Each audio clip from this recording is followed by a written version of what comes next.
छत्तीसगढ़ के जमो सतनामी एक हो जावा जी। अपन हक अधिकार के खातिर संग हो जावा जी। बाबा गुरु घासीदास के संदेश अपनावा जी। सतनाम के ज्योत जला के दुनिया जगावा जी। छत्तीसगढ़ के जमो सतनामी एक हो जावा जी। अपन हक अधिकार के खातिर संग हो जावा जी। बाबा गुरु घासीदास के संदेश अपनावा जी। सतनाम के ज्योत जला के दुनिया जगावा जी।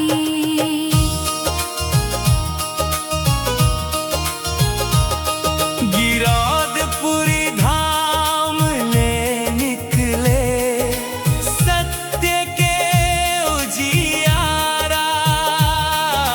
झूठ भेद भाव मेटे बर बाबा दीन सहारा।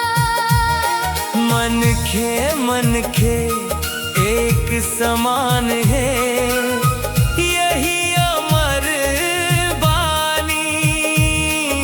सत्य अहिंसा प्रेम के रास्ता सबसे है सुहानी। छत्तीसगढ़ के जमो सतनामी एक हो जावा जी।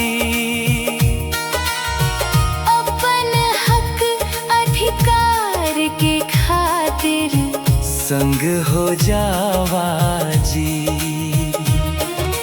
बाबा गुरु घासीदास के संदेश अपनावा जी। सतनाम के ज्योत जला के दुनिया जगावा जी।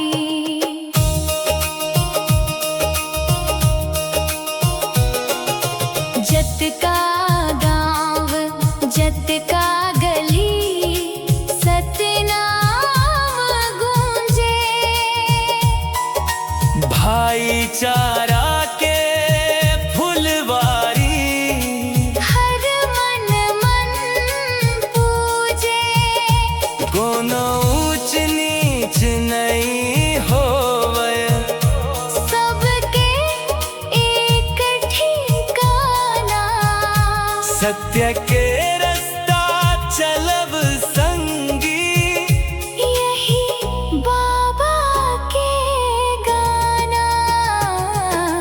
छत्तीसगढ़ के जमो सतनामी एक हो जावा जी।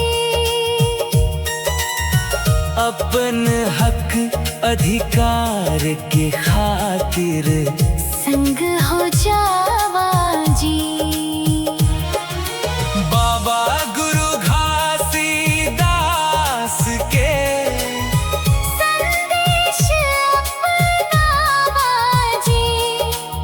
सतनाम के ज्योत जला के दुनिया जगावा जी।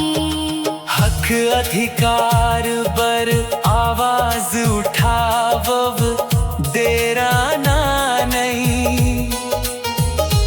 संगठन के ताकत ले संगी झुकना कभू नहीं।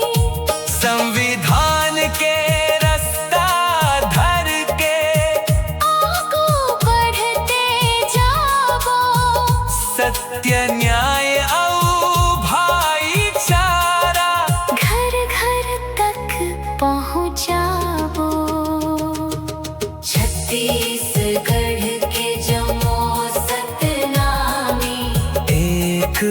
जावा जी।